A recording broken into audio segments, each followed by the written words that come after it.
Hola a todos y a todas y bienvenidos una semana más al podcast de La Maleta de Carla.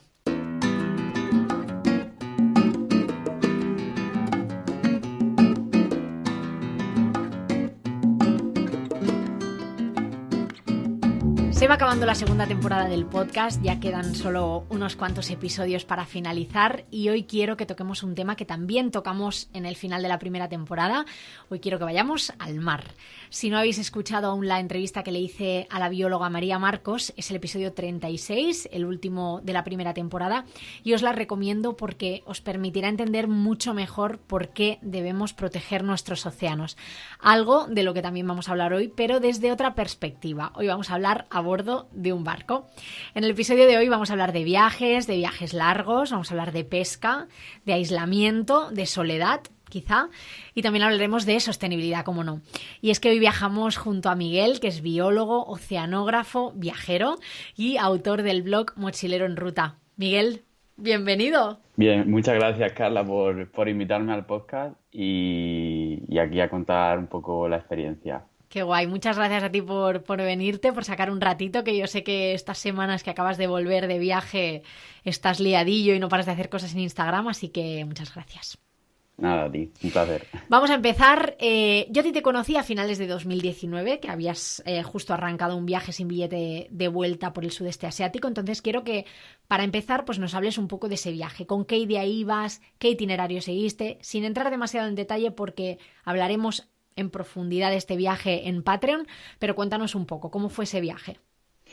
A ver, como dices, yo me embarqué varios meses antes de ese viaje, entonces tenía dinero acumulado y entonces pues quería hacer un viaje muy largo y me decanté por el sudeste asiático porque es una zona que me encanta y lo que hice fue pues eso, Singapur, Malasia, Indonesia, Vietnam, Laos, en Camboya también estuve y Tailandia, terminé en Tailandia y me volví cuando explotó un poco lo de la pandemia porque yo tenía en mente un embarque en mayo, ese mayo de 2020 ya, que no se realizó, entonces tuve que volverme con esa idea que finalmente no pude realizarlo.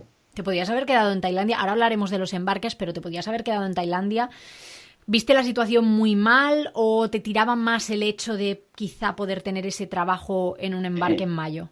Exacto, un poco de todo, pero sobre todo el hecho de que tenías en mente ese embarque y no sabía cuánto iba a durar el cierre de frontera, entonces a lo mejor me quedaba en Tailandia, podía haber estado un mes más, pero a lo mejor me hubiera tenido que quedar ahí encerrado y eso, y como no sabía si salía o no el embarque, pues me aseguré volverme por si salía el embarque, que finalmente no salió. A ver, tú nos estás hablando de embarques, ha salido esta palabra ya varias veces. ¿Qué es esto de hacer un embarque? Cuéntanos. Pues a ver, embarcar Embarcar el verbo lo tenemos claro, es pero en la jerga biólogo-oceanógrafo, ¿qué es? embarcarse en un barco pesquero oceanográfico, que es lo que yo he hecho durante estos 2 años atrás.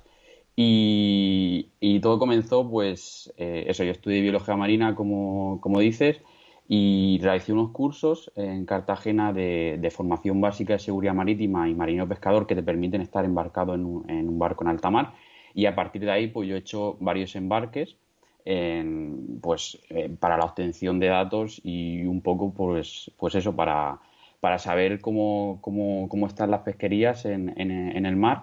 Y ahora si quieres, pues te cuento un poco como los tipos de embarque y dónde he estado. Eso mismo quiero que me cuentes. Tú has hecho este tipo de embarques en varias ocasiones, entonces cuéntame un poco todos los embarques que has hecho, que creo que han sido 4 o 5, y Sí. en qué ha consistido tu trabajo en cada uno de esos embarques, porque no es lo mismo en cada uno de ellos, ¿no? No has hecho siempre lo mismo. No, exacto. Depende si vas en un barco pesquero o un barco oceanográfico y luego también depende el tipo de embarque en el que estás, porque hay barcos que se dedican al arrastre, barcos que se dedican al palangre, barcos que se dedican al cerco. Que son Estos tipos de son, pesca, ¿no? eso te iba a decir, son diferentes pesca. Y yo empecé, el primer embarque que hice, como digo, después de estos cursos, fue en mayo, que en mayo justo ahora es la campaña del atún rojo en el Mediterráneo, es cuando entra el atún rojo a desovar al Mediterráneo. y esto lo aprovechan pues para pescar el atún. Y entonces el primer embarque fue eso, fue pues embarcarme en un remolcador que se llama aquí en el Mediterráneo, y lo que hacía era un poco de observador. Esta pesca consiste, el cerquero es el que realiza la pesca del atún, y se realiza una transferencia en alta mar, y pasan todos los atunes al remolcador y en una jaula que llevamos. Y esa jaula con los atunes vivos van a costa, y en las granjas que hay aquí en Cartagena y San Pedro del Pinatar se quedan, o sea, las mismas jaulas se quedan en costa, como si fueran piscifactorías, Ujú. y entonces esos atunes durante el verano se engordan, y en octubre se hace la matanza, que se llama, y ya pues se venden, sobre todo se venden pues eso, a Japón, a China. El atún rojo, como sabes, es el pez más preciado, más valorado, y entonces se vende a aquella parte del mundo. Ese fue el primer embarque que hice, que duró un mes. Cuando terminé ese embarque, entonces me embarqué en Canadá durante un mes, en el 2018, y este embarque es completamente distinto porque es un embarque científico. Fui en un buque oceanográfico en el Vizconde de Eza, que pertenece al Instituto Español de Oceanografía, y en este embarque el objetivo es conocer cómo están las poblaciones y el stock. El stock significa lo que es la población de una especie, ¿vale? Pues conocer cómo está esa población para establecer tallas y cuotas mínimas a los barcos pesqueros españoles que van a faenar a esa zona, ¿vale? Sobre todo de especies comerciales objetivas.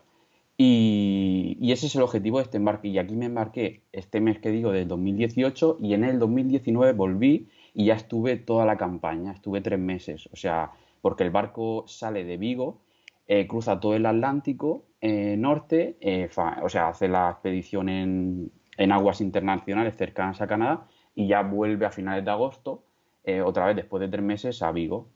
Y luego, bueno, entre media de estos embarques en Canadá, también estuve en Sudáfrica, en el Índico, que ahí me tiré 95 días.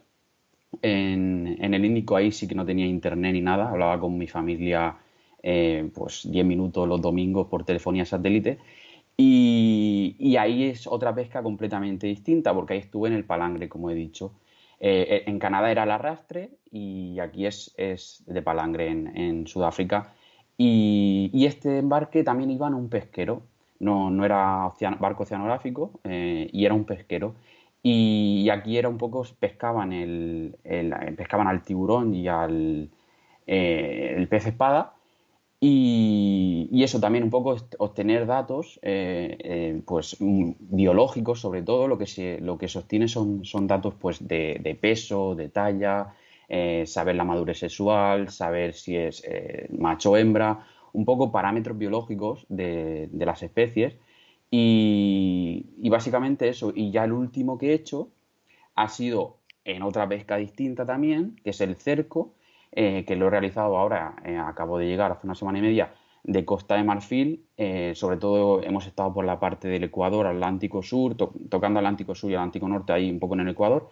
Y en este caso ha sido para el atún tropical del Atlántico Sur y Atlántico Norte, como digo. Y aquí he estado sobre todo en el periodo de veda, que si quieres ahora pues te cuento un poco cómo ha ido este embarque. Me surgen un montón de preguntas, la verdad, porque es algo que yo desconozco muchísimo. Son viajes muy diferentes, no son viajes tanto de ocio, yo creo, ¿no? Como de trabajo, pero aún así tendrá su parte de disfrute que luego nos contarás. Vamos a ver, yo lo primero que quiero saber, la primera vez que tú te embarcas en un barco de este estilo, que has dicho que fue por el Mediterráneo, ¿cómo llevas tú ese mes? Porque fue un mes, que luego han sido Sí. 90 y pico días, que es muchísimo tiempo, pero ¿cómo llevas tú ese primer mes en alta mar haciendo este trabajo? ¿Te costó un poco adaptarte a la rutina de estar rodeado de mar? A ver, a mí de siempre me ha encantado el mar, ¿no? Ha sido una de mis pasiones. De hecho, también he buceado mucho tiempo. Y, a ver, me costó, pero al final lo que tienes que hacer es un poco mentalizarte, ¿no? ¿Dónde te vas a meter? Ese es el primer objetivo de que saber de primeras que te vas a meter en un barco que vas a estar mucho tiempo encerrado, lo digo entre comillas un poco, pero eso, al final es eso, mentalizarte y no sé, yo la verdad que lo llevé bien. Hay gente que no podría, también te lo digo, hay gente que ha vivido la experiencia y en cuanto ha bajado el barco he dicho, ya está, una y no más. Pero a mí, no sé, como me enganchó lo que se dice, ¿no? Que a mucha gente que trabaja en este mundo me lo dijo. Me decía que haces uno y te engancha y la verdad que a mí me ha pasado. Yo ya te digo, yo el primero que hice, como dices, fue de un mes, que al final tienes que empezar así, ¿eh? Tienes que empezar por poco a poco, porque no te puedes meter un embarque de 3 meses y, claro, estás a 5 o 6 días de tierra y te da un ataque allí de que quiero volver a tierra Y no y, a ver, puedes. y no puedes, y no puedes. Y no No va te a van a venir a llevar a tierra. buscarte un helicóptero a No, rescatarte. no, no van a ir a por ti. Y entonces eso, es mejor empezar por un mes y la verdad que yo lo llevé bien, no tuve problema. Nos has hablado de estos barcos oceanográficos, ¿no? Con los que vais a hacer estudios para establecer pues la cantidad de pescado que pueden pescar los barqueros españoles. Es así, ¿verdad?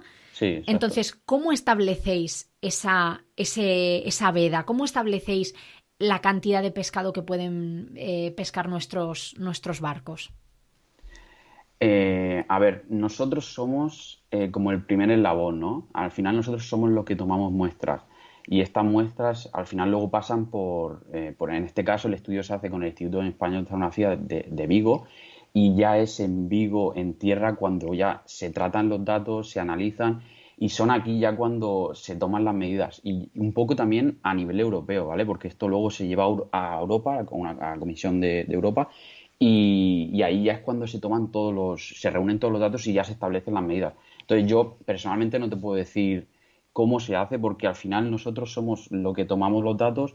Sí que nos dicen, por ejemplo, que recuerdo que en la última campaña, en el barco oceanográfico en Canadá, pues como el responsable de campaña que tenemos, cuando termina la campaña, te dice, pues mira, en función de los datos que hemos obtenido, así a simple vista, según lo que he mirado, pues sí que está un poco, por ejemplo, una especie, el fletán ha disminuido con respecto al año anterior, porque él compara los datos un poco con la campaña anterior y te dice, pues la población de fletán se ha reducido la mitad o un tercio, ¿sabes? Ujú.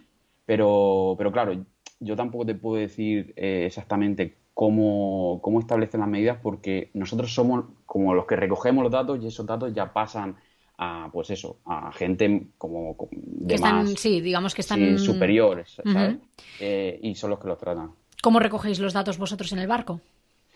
Pues, a ver, te explico. Cuéntame Nosotros lo hasta que donde puedas. no, te lo voy a contar porque, no sé, creo que es algo que se debe saber también y te voy a contar, pues, abiertamente. A ver, nosotros al final es un barco oceanográfico, ¿no? Pero no deja de ser un barco pesquero, porque para obtener datos tienes que pescar. O sea, básicamente, se pueden obtener datos de otra manera, físicos, por ejemplo, pero si quieres obtener datos biológicos, al final o coges al pez. En este caso, porque estamos hablando de poblaciones que viven a 1000 metros, ¿vale? Entonces, sí que puedes meter un ROV, a lo mejor, un robot, para que lo entienda la gente, que puede bajar a, pues eso, a 1000 o 1500 metros de profundidad, pero obtiene datos muy concretos. Para obtener datos de una población en conjunto, es necesario, pues eso, tener que mínimo una muestra, ¿no? El problema de esto, que claro, cuando tú haces un lance que se llama, una pesca, pues se obtiene bastante cantidad de pescado. Entonces, a lo mejor en un lance, pues a veces sí que se obtiene incluso hasta una tonelada de pescado. Es para mí una burrada. Pero aún así, el lance se hace de 20 minutos o así. Los arrastreros normalmente arrastran 2 horas. Es un lance para ellos. Te hablo ya de barcos pesqueros, pero nosotros lo reducimos a mucho menos. Y si vemos que la cantidad de pescado es muy grande, se corta antes, también te lo digo. Entonces, esa es la forma de obtenerlo. ¿Qué pasa? Que claro, se hacen 6 o 7 lances al día. ¿Durante cuántos También, días? pues se va variando de zonas, también eso se tiene en cuenta, eso sí que es verdad, eso se tiene en cuenta para no estar siempre en una misma zona como atacándola. Ujú. Entonces sí que se varía la zona también es el objetivo, al final vas en una campaña científica y tienes que mirar todos los sitios a ver cómo están. y entonces estuve, pues son 3 campañas, pues 3 meses. Y entonces, eso es lo que se hace. Entonces se obtiene el pescado y claro, como te digo, tú en la pesca a lo mejor tienes, pues, que puedes tener media tonelada o incluso hay lances que no vienen con nada, también te lo digo. Hay lances que viene la red sin nada, pero en los lances así grandes pues te puede llegar una tonelada. Y claro, es imposible muestrear una tonelada de pescado. O sea, es imposible porque te llega el siguiente lance en 2 o 3 horas. Y entonces se coge una submuestra, que se dice, una muestra y a lo mejor una submuestra de todo el lance. Y claro, el resto de pescado, pues, o se echa al mar y lo que nos quedamos normalmente o va a cocina para comerlo en el barco o se guarda en bodega y se reparte entre la gente del barco cuando terminamos tierra. Aquí es donde la parte mala que yo veo, en el caso de que se haga la pesca, porque se está haciendo la pesca, que se podría destinar pues a ONGs, a cosas, a lugares o personas necesitadas de comida, porque ya que se está pescando el pescado ese, qué mínimo, ¿no? Que no se desperdicie. Claro, que no se desperdicie. Hay otros países que lo destinan a eso, a ONGs, organizaciones que pueden ser de utilidad. Y eso es la parte mala siempre que se haga la pesca. Está claro que lo mejor sería pues no pescar esa burrada. Pero claro, para eso pues tienen que dejar de pescar los barcos comerciales, que son al final los que venden el pescado. Me sorprende mucho, esto lo habíamos hablado antes de empezar la entrevista, ¿no? Todo este tema, y a mí no deja de crearme mucha controversia, ¿no? Que para que los barcos puedan pescar y para poder establecer esa veda hay que pescar, ¿no? Es como, no sé, como una cadena en la que se sacrifican demasiados animales. Se sacrifican demasiados animales para estudiar las poblaciones para que se puedan pescar. O sea, a mí me rompe la cabeza. Es algo que me cuesta mucho de entender, ¿no? Que entiendo que se tenga que hacer ese proceso para que luego los barcos no se pasen, pero me parece muy fuerte. La verdad que sí. No, sí, yo te entiendo perfectamente. Y tú como biólogo, ¿cómo lo vives eso? Porque entiendo que tiene que existir esa figura, ¿no? Entiendo que bueno, pues que tú juegas un papel dentro de ese engranaje que es necesario, que hay que hacerlo, porque si no sería una locura, ¿no? Si no, ahí está, si no sería una locura, si no estuviéramos nosotros, pues no se regularía, ¿no? Claro, tiene que haber una regulación, o sea, yo entiendo ese papel, pero tú como biólogo, ¿cómo lo vives? O sea, a mí al principio, al final te acostumbras, también te lo digo, porque estás ahí dentro y al final pues es el día a día, es como todo, ¿no? Uh-huh. Pero está claro que a mí me impresionó. De primeras, la primera semana, pues, claro, y ves tanto pescado, ¿no? Cuando llegan en el parque de pesca y dices, joder, tío, Ya. lo que acabamos de hacer.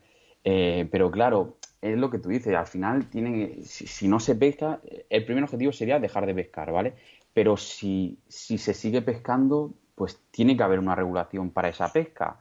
Entonces tenemos que estar ahí. Es que es un poco... Es un poco pez que se muerde la cola, no sé si es Sí, la mejor exacto. expresión en este momento, Sí. pero es así, o sea, es el pez que se muerde la cola, porque Sí. si vosotros no existís, se pesca sin control, ¿no? Y bueno, Exacto. ¿hay países que no tengan este tipo de organismos que regulan la pesca?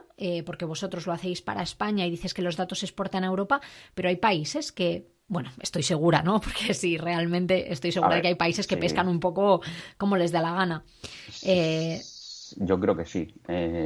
A ver, conozco barcos que sí que llevan biólogos de otros países, pero también debe de haber otros países que, pues eso, que pesquen un poco sin control, que digamos. Ya. Seguro. Es complicado, es muy complicado todo este tema de la pesca. Hace poquito que vi el documental Seaspiracy, que yo estoy segura de que tú también lo has visto, está en Netflix para quien no lo haya visto. Es un documental que pone un poco de manifiesto el impacto de la industria pesquera en el medio ambiente.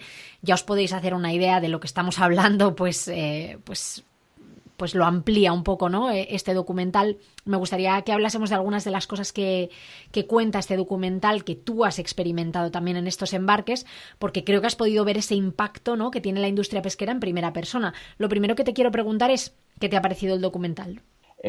como las acciones y todo lo que muestra el documental tiene, o sea, es verdad. La mayoría de cosas, por no decir todas, es verdad. Sí que es verdad que a lo mejor los datos pueden estar un poco sesgados, ¿vale? Pueden estar un poco exagerados en algunas cosas.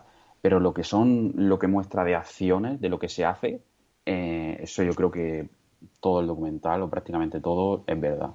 Os voy a dejar en las notas en las notas del podcast un par de artículos en los que habla un poco de este documental, de datos que se han, bueno, manipulado un poquitín para traerlos a su terreno en beneficio bueno, pues de la idea que él quiere apoyar en este documental, pero os voy a dejar ese par de artículos que creo que están muy bien, son bastante objetivos y ofrecen datos y bueno, apoyan un poco lo que estamos comentando.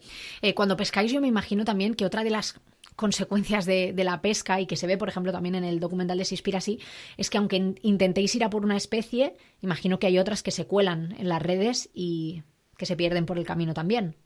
Exacto, eso es lo que son los famosos descartes, ¿vale? Eso es uno de los principales trabajos que llevamos nosotros. Por ejemplo, yo no he tenido la oportunidad porque en Canadá es un barco oceanográfico y ahí pues, lo bueno que tiene es eso, que todo lo que se pesca en ese barco se tiene que muestrear. O sea, lo más mínimo, el más pequeño organismo, por muy pequeño que sea, tienes que identificarlo, tienes que saber lo que es. Eso en un barco pesquero no pasa, lo que tú dices. En un barco pesquero van a obtener lo que a ellos les interesa, son las especies comerciales. Lo que no vale, con las mismas que llega al barco, se tira. Entonces, esos son los descartes, como digo, y eso ahora en la campaña del atún, de Costa de Marfil, del atún tropical, eso sí que se hace. Yo he estado en un barco de apoyo, en un barco auxiliar, pero el biólogo que ha estado en un atunero, se muestrea el mismo atún que se pesca, pero además los descartes que entra ahí, pues ahí entran tiburones, ahí entran mantas, ahí entran tortugas, ahí entran otras especies de peces y todo eso también se muestra. Además, es lo principal ahora de muestrear porque es lo que no se ve, básicamente, porque lo que llega a tierra sí que se ve, que es lo que venden los barcos, pero esa parte es como lo escondido del mar y lo que no se ve, cómo están las poblaciones. Y eso que se pesca también se descarta, es decir, se devuelve al mar muerto. El descarte a veces se devuelve al mar muerto, a veces se devuelve al mar pues en un estado que tampoco es que esté muy vivo, que digamos. Y además, y aunque esté vivo, si coges peces que viven a 1000 metros de profundidad, y ya no te digo barcos pesqueros, como es nuestro caso, que eso yo también lo pienso, los coges a 1000 metros de profundidad, el cambio de presión que sufre esa especie es brutal. O sea, por mucho que el animal llegue vivo al barco, cuando tú lo vuelvas a echar al mar, podrás echarlo vivo, pero ese pez no va a durar vivo 1 hora o 2 horas, como mucho. Sí, la verdad que el tema de la presión no lo había pensado y durillo también. Tema de redes, porque por ejemplo también en el documental Seaspiracy se menciona que es uno de los residuos que más se encuentran en el océano, que son responsables de la muerte de muchos animales marinos. Entonces, ¿cómo es posible que se pierdan tantas redes de pesca? ¿Esto es algo que tú has experimentado? A ver, yo personalmente no he tenido, sobre todo esto ocurre en barcos de arrastre y barcos de cerco, ¿no? Que son los que usan redes. En palangre no se usa red. Entonces yo personalmente no he vivido ninguna experiencia así, pero casualmente con el cocinero que yo estuve ahora en Costa de Marfil, que tuve súper buena amistad con él, pues me contó una experiencia suya. Y fue en un barco de arrastre que el propio barco, o sea, que él sí que le pasó, perdió la red porque del peso que cogen del pescado que pescan, pues el peso de esa propia red hace que al final se pierda, porque como va tan cargada, pues al final la red termina por romperse y se queda en las profundidades. Incluso él me contó que el propio barco no podía soportar el peso de lo que estaban pescando y se fue a pique, vamos, que digamos, que se hundió, tuvieron que saltar del barco, embarcar salvavidas, o sea, un poco todo el protocolo que se requiere cuando hay un naufragio. Y le pasó eso. A mí personalmente no me pasó, pero justo él me contó esa experiencia por eso, porque la red cedió tanto que se rompió incluso el propio barco. O sea que básicamente el tema de que se pierdan redes es pues eso, porque a veces cogen tanto pescado que se rompen las propias redes y se quedan por ahí perdidas. Sí, eso es un motivo y otro motivo porque se queden enganchadas pues eso, en rocas o en corales también. Claro. Entonces, eso es otro motivo, que se queden enganchadas y terminen por romperse. A veces, pues sí que puede, ya no se queda la red entera, como en este caso que he contado, pero es que se puede algún trozo, ¿sabes? Y luego sí que sube la red, a mí no me ha pasado, como digo, pero sí que sube la red y sube a lo mejor rota, y entonces se tienen que tirar, pues cosiendo la red, pues no sé, 2 o 3 días. Y en este caso se queda a lo mejor un trozo de red, pero sí que es por eso, porque quedan enganchadas con rocas, con corales, y esa es otra de las formas por las que la red queda en las profundidades. Hablemos ahora de los residuos, ¿no? Estamos hablando de todo el impacto de la industria pesquera y un montón de eslabones ahí en el impacto. Hablemos de los residuos. ¿Cómo se gestionan los residuos en un barco que está tanto tiempo navegando, que estáis 90 días en alta mar? Pues, a ver, te cuento mi experiencia. Te cuento las 3 experiencias. Mira, en el barco oceanográfico había una incineradora. Todo lo que los residuos que se generaban se metían en la incineradora y se quemaban. ¿Y se generaban muchos? Pues sí, porque allí básicamente no se tiene muy en cuenta, ¿no? El hecho del impacto ambiental, te lo digo sinceramente. Y entonces, pues todo lo que se generaba iba ahí a la incineradora y se quemaba. Me llama la atención que me digas esto porque un barco oceanográfico lleno de científicos. A ver, no, pero no por nuestra parte, porque te estoy contando, nosotros al final Claro, vais en un barco que claro, es pesquero, somos 12 ¿no? personas, Claro. pero la marinería son 30 más. Y al final a ti te ponen de comer el cocinero, ¿sabes lo Ya. que te digo? Entonces es eso, tú por tu parte puedes pues eso, guardar lo que te hayas metido tú al barco, pero es que al final nosotros no nos metemos ni nada de comida ni nada, te lo dan todo. Entonces Claro. tú eres uno más, tú te sientas ahí en la mesa, te dan de comer, con la misma terminas de comer y te vas. Entonces, al final, todo eso corre a cargo un poco de la parte de tripulación, que digamos. Ujú. Y lo que te decía, entonces, en este barco había una incineradora. En el barco de Sudáfrica. costa de Sudáfrica, allí lo que yo hacía era, yo me guardaba mis propios residuos en una bolsa, lo que yo generaba, en el camarote, que ellos me decían, chico, tira eso. Y yo decía, no, yo me lo guardo, ya cuando llega a tierra lo tiro. Y ellos directamente todo iba al mar, allí no había basurero. O sea, en los barcos pesqueros es una burrada, eso no se ve y ya te lo digo yo. A ver, ¿yo qué podía hacer? Pues decirles, pero al final se lo puede decir una vez, 2 veces, 3 veces, pero es que al final hacen lo que quieren. Entonces, y es a lo que voy. Puedes tener alguna movida dentro del barco y al final pues tienes que pensar un poco más en tu vida, ¿sabes? Porque estás en una situación límite y es eso que lo que explicaba un día por Stories, que tienes que no estás en tierra, vamos, que ahí no tienes escapatoria, que estás en el mar y puedes tener alguna movida y puede ser un poco grave. Y al final, pues sí, lo puedes decir 1, 2 veces, 3, 4, 5, pero al final, si no te hacen caso, pues ¿qué vas a hacer? Es que no puedes hacer nada. No, tú lo único Y que puedes hacer es, bueno, hacerte cargo de tus residuos, que es lo que hacías tú, está muy claro, bien. eso lo hacía, ¿eh? Lo recogía todo, me lo guardaba en el camarote y ya en tierra lo tiraba. Y luego ahora aquí en Costa de Marfil sí que teníamos basureros y ya en tierra, cuando se llegaba a tierra, porque aquí era 1 mes y medio así, pues sí que ya venían y lo recogían. Ya no sé cómo será la gestión de residuos en Avillán, en Costa de Marfil, pero bueno, se hacía eso, ¿no? Por lo menos la intención sí que era buena Al menos no iba y se hacía directamente eso. al mar, ¿no? No, exacto. ¿Qué tipo de residuos se generan en un barco así? Que también me llama la atención. Orgánicos, me Eh, imagino, claro.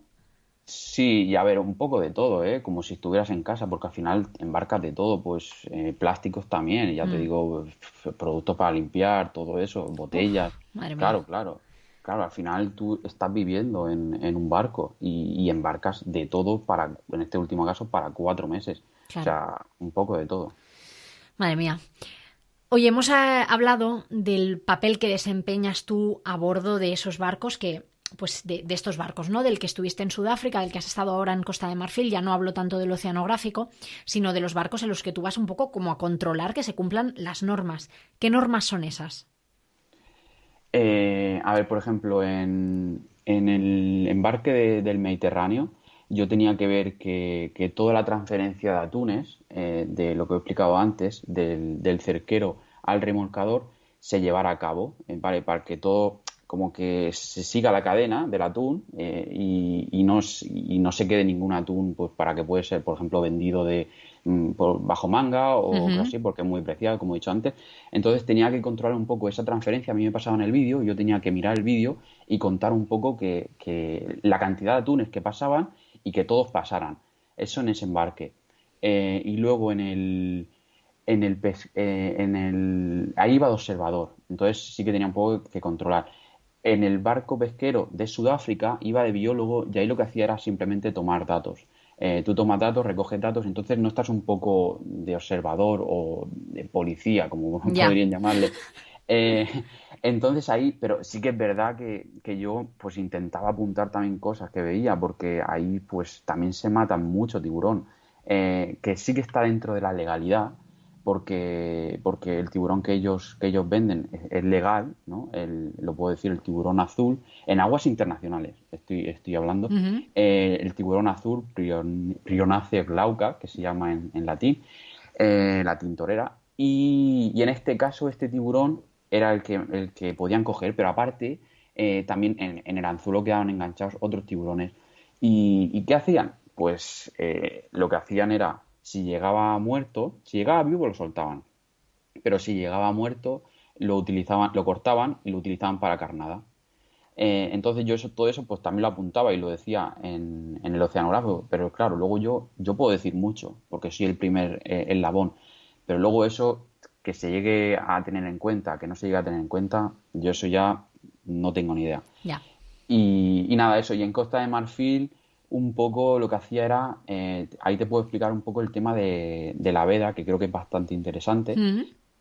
Lo que yo hacía era aparte de recoger datos diariamente cada hora de parámetros medioambientales y de posicionamiento del barco para saber un poco por dónde iba el barco, lo que hacía era que se cumpliera la veda que ellos tenían desde el 1 de enero hasta el 31 de marzo. Era más que nada mi presencia en el barco, ¿vale? En base a mi presencia, pues ellos harían por cumplir esa veda. Que no Entonces, se pesque de más, ¿no? sí, sí, lo que se hace era, pues, ellos, lo que se hace en Tapeca tienen como unas estructuras cilíndricas que se llaman parrillas, así en forma de aro metálico, y ellos sobre todo pescan a estas estructuras porque el pescado se acumula debajo de ellas, crea como un ecosistema y es más fácil pescarlo para ellos. Se puede acumular hasta no, muchísimas toneladas, hasta 100 toneladas de pescado se puede acumular ahí. Y sí, sí, una burrada. Y entonces, claro, como les es muy fácil pescarlo, pues se establecen vedas para que no puedan pescar así. Entonces solo pueden pescar a banco libre, que se llama. Tú ves, el barco va navegando, se ve un banco de atún y se echa el cerco. Pero no pueden pescar a estas estructuras que están, como digo, por todo el océano a la deriva. Hay miles, o sea, tanto por el Índico, por el Pacífico, por el Atlántico, que es lo que me sorprendió a mí de esta pesca que yo desconocía también totalmente. Y un poco eso, para que se lleve a cabo ese control de que no se pesca a parrillas, que se llama, objetos, pues eso, era básicamente el trabajo que tenía en este último embarque. Por lo que entiendo, estas parrillas lo que sirven, digamos, es para proteger esos pescados que crean esos ecosistemas debajo, ¿no? A ver, la parrilla, lo digo, está formada como si fuera por un aro cilíndrico de metal, Mm. ¿no? Tapado como si fuera por una tela Sí. y de ese aro cae como le llaman rabo, pero es una red de unos 60 metros, hasta unos 60 metros de profundidad. Entonces, al principio, la propia sombra que eso crea pues se va juntando ahí, ¿no? El Ujú. pescado. Y luego con el tiempo, la propia red va adquiriendo pues algas, pequeños microorganismos, sésiles que se van quedando ahí. Y entonces eso pues poco a poco va creando una comunidad, va creando un ecosistema, hasta que, como te digo, pues hay desde pequeños organismos hasta tiburones. Y entonces se llega a tener pues hasta 100 toneladas de pescado pueden coger ahí en un mismo objeto. Y eso te estoy hablando que eso se puede juntar pues en un mes o así. Ellos plantan la parrilla, que se llama plantar es tirarla al mar. y se pueden tirar pues en un mes o un mes y medio así, pueden volver a la parrilla y ya tiene esa acumulación de pescado y ya pueden realizar el lance, como dicen, la pesca. Bueno, es que 100 toneladas, madre mía. ¿Qué pasa si no se cumplen todas estas normas que están establecidas? Que tú eres, digamos, el policía, ¿no? Encargado de controlar que se cumplan. ¿Qué pasa si no se cumplen?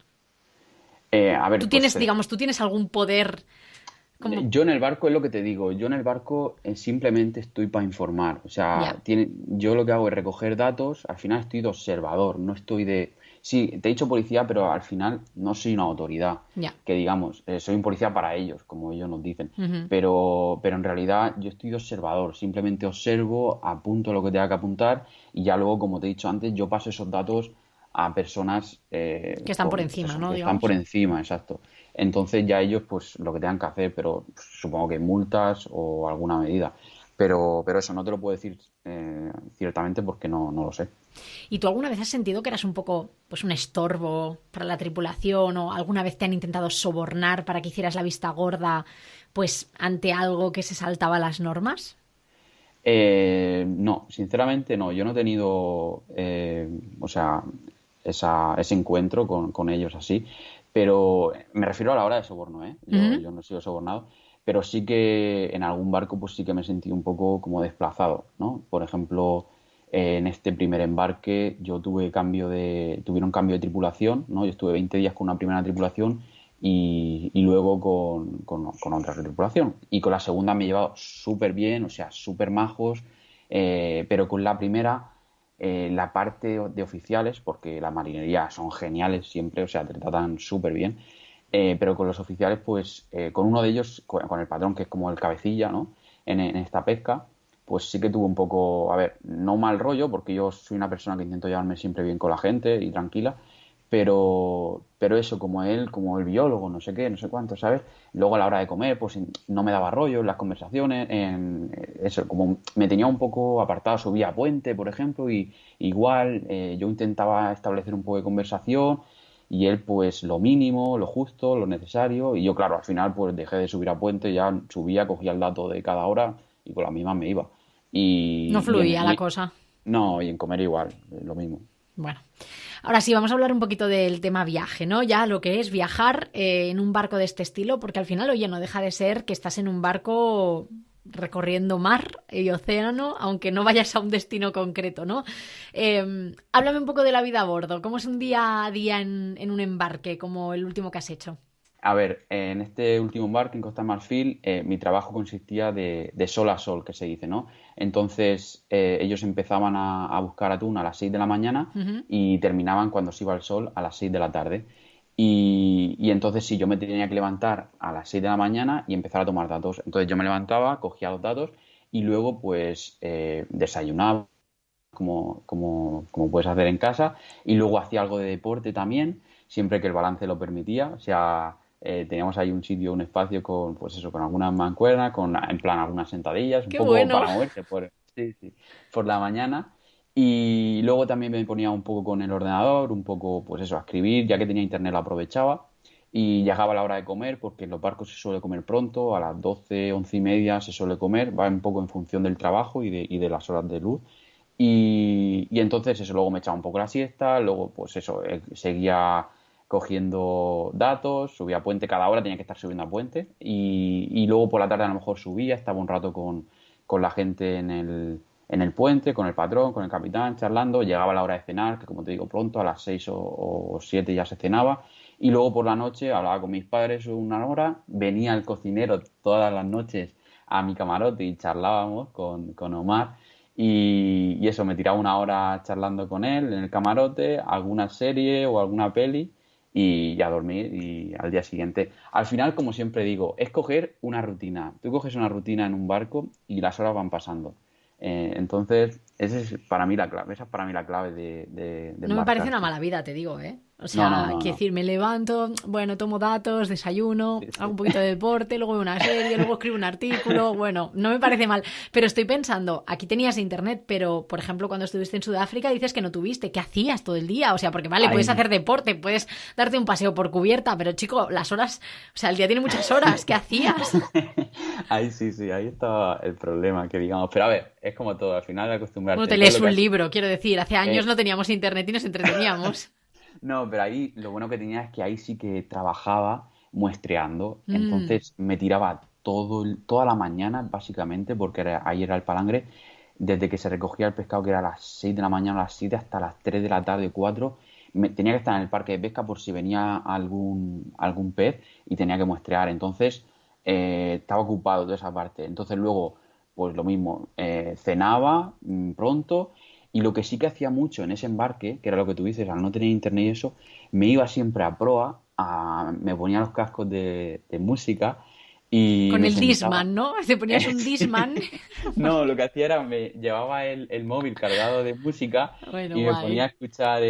me ponía a escuchar música mirando el atardecer hasta que el sol se iba y ya pues igual me metía en el camarote, me veía alguna peli o serie que llevaba 3 o 4 discos duros hasta arriba porque era eso, no tenía internet y así pasaban los días y la verdad Bueno, que no bien. está tan mal, no está tan mal. Oye, ¿cómo No. se lleva eso de estar todo el día en alta mar? O sea, ¿agobia verte rodeado de tanta agua? Para mí, no. A ver, porque, no sé, o me he acostumbrado o es que me gusta tanto.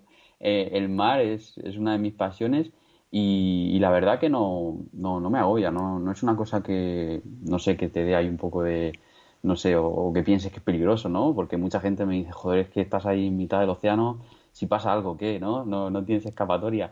Pero para mí no, lo veo, no sé, confío también en la gente, ¿no? Ujú. Que va conmigo y pienso que todo va a salir bien y no me agobia. O sea, al contrario, te relaja, te transmite mucha paz, mucha tranquilidad y a mí me gusta mucho, la verdad. ¿No habéis tenido ninguna noche de estas de tormenta, de típica de película o algo así que hayas dicho tú, hostia, hostia, Pues, agárrate que...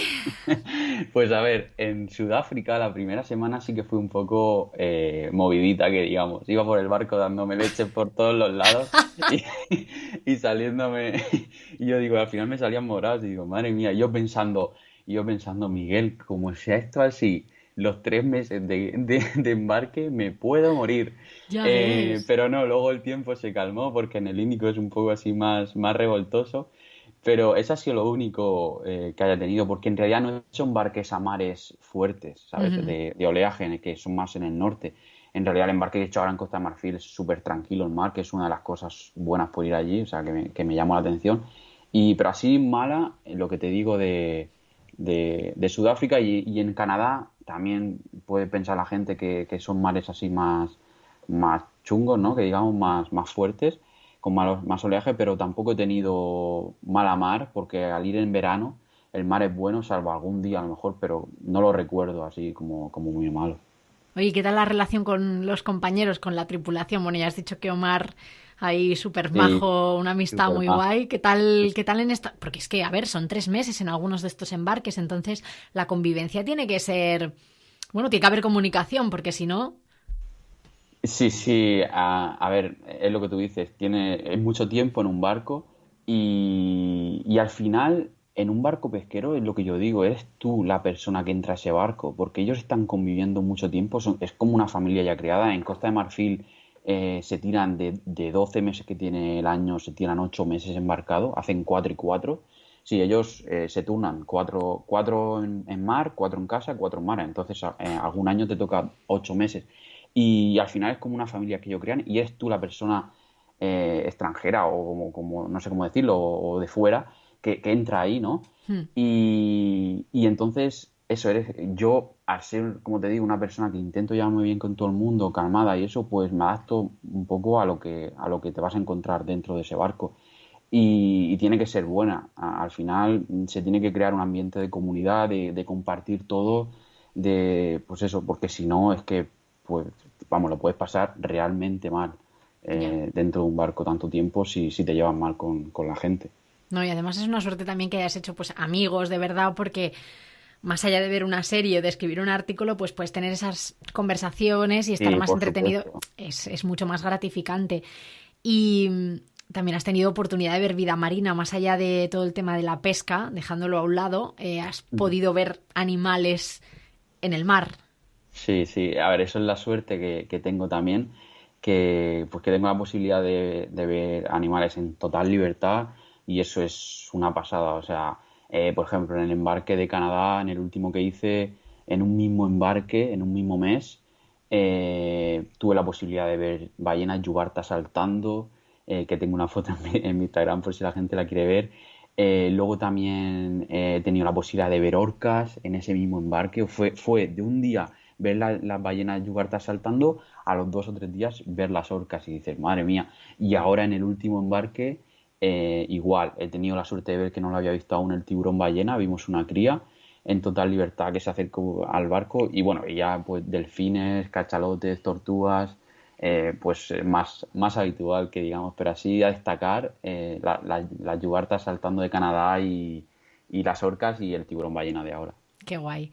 Oye, ya para ir acabando, hablando un poco de todo este tema de la pesca y pues del aspecto medioambiental de todo esto, decían en Seaspiracy que probablemente la única forma o sea, al final Seaspiracy lo que hace es poner de manifiesto el impacto de esta industria medioambiental en nuestros océanos, que al final afecta muchísimo al cambio, o sea, es uno de los eslabones del cambio climático, ¿no? Y decían que la única solución era dejar de pescar. Entonces tú, que bueno, pues lo has estado viviendo en primera persona, que seguramente te cuestionas, ¿no? Muchas veces el rol que juegan esos barcos, la industria de la pesca y todo esto. ¿Tú crees que es así, que deberíamos dejar de pescar, que se debería dejar de consumir pescado, o por lo menos durante un tiempo para que se regenere toda esa vida marina? A ver, yo creo que, como dices, para que se regenere, sí, para que vuelva a ser una pesca sostenible, porque ahora mismo no creo que sea sostenible, a lo mejor sí que se debería de parar la pesca durante, no sé, cierto tiempo. Lo que pasa que, claro, cierto tiempo estamos hablando de que tiene que ser bastante tiempo.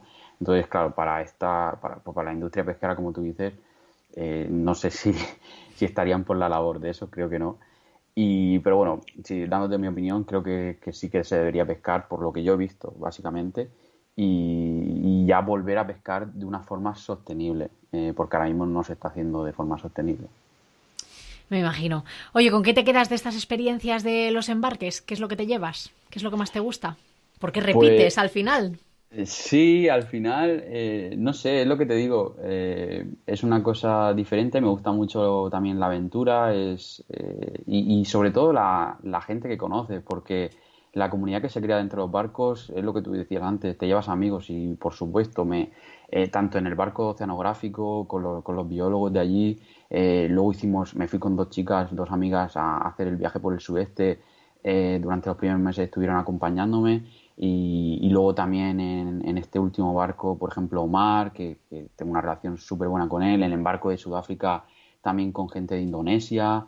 Al final es eso, esa gente que se te queda, ¿no? en la vida y que sigue manteniendo contacto. Y aparte porque me encanta el mar, es mi pasión, es lo que he estudiado siempre.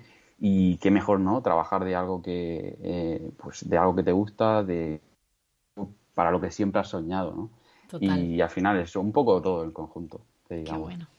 Bueno, pues nada, ya estamos, Miguel. Cuéntanos dónde podemos encontrarte en redes sociales para los que no te sigan todavía. Pues tengo el Instagram de Mochilo en Ruta, que es sobre todo lo que más uso. Estoy a diario básicamente por ahí contando un poco de todo. Y luego también tengo el blog de Mochilo en Ruta, lo tengo un poco más abandonado. Quiero ahora estoy dándole otro toque, que ya anunciaré próximamente. Y luego tengo también la página de Facebook de Mochilo en Ruta y básicamente por ahí me muevo. En Instagram además tienes cosillas de este último viaje, de este último embarque, por si alguien tiene curiosidad, todo el tema de los, ¿cómo se llamaban estos? Las parrillas, las De las parrillas, parrillas. sí. A ver, yo creo que es un tema bastante interesante y en Instagram lo tengo todo documentado en la última historia de destacados y ahí se puede ver, pues eso, todo el proceso, como la plantación, la búsqueda, sobre toda la pesca, que digamos. Muy Y curioso. luego aparte, sí. Muy Y curioso luego este aparte, tema. sí. Y luego todos los viajes también que he hecho por el sudeste asiático también, están todos ahí. Muy bien, pues ya estamos. Muchas gracias por este ratito de entrevista. Ha sido muy interesante porque yo tenía muchísima curiosidad por saber cómo eran este tipo de embarques y este trabajo tan diferente, ¿no? Porque al final es muy diferente. Así que muchas gracias.